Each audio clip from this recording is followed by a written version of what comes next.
Hey, welcome to the week 2 recap.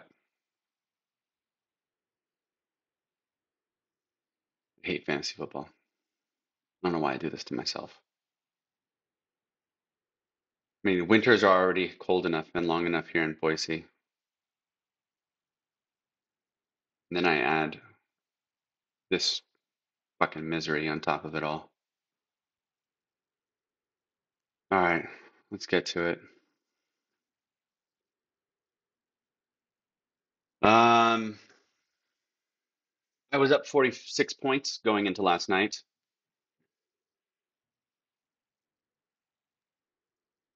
and I lost. Thank you, Deshaun Watson, for being a horrible, horrible quarterback. Really appreciate it. Nice that you threw a pick six and fumbled for a touchdown. So helpful. Thank you. Um, this was a crazy week. Um, and it's looking like the cream is rising to the top. In true Josh Carter fashion, last week I played against the person with the second highest point total, who ended up scoring the lowest points this week.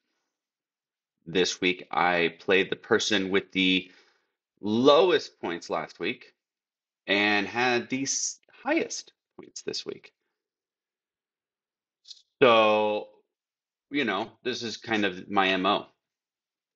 Um, People like to just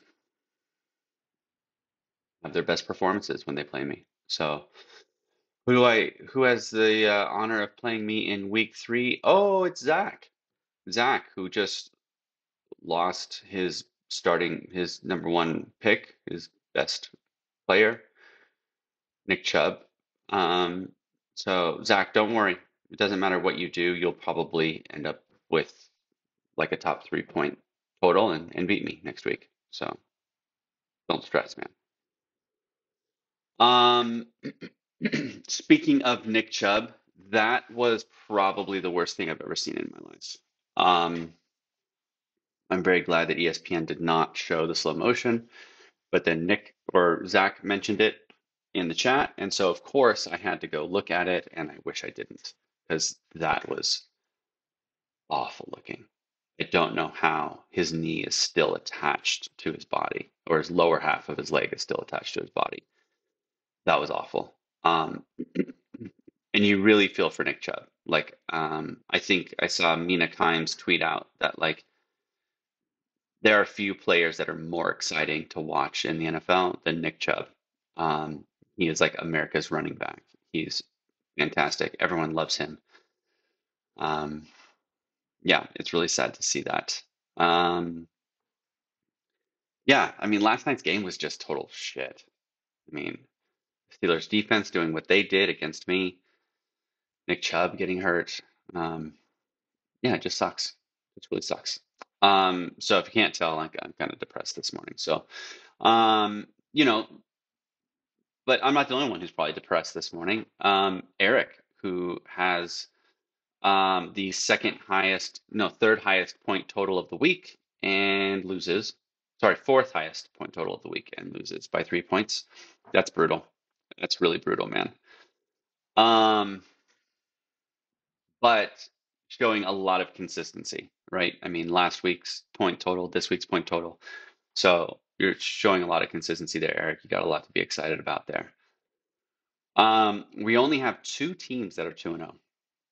Only two undefeated teams, which is crazy. There's a lot of parity this year.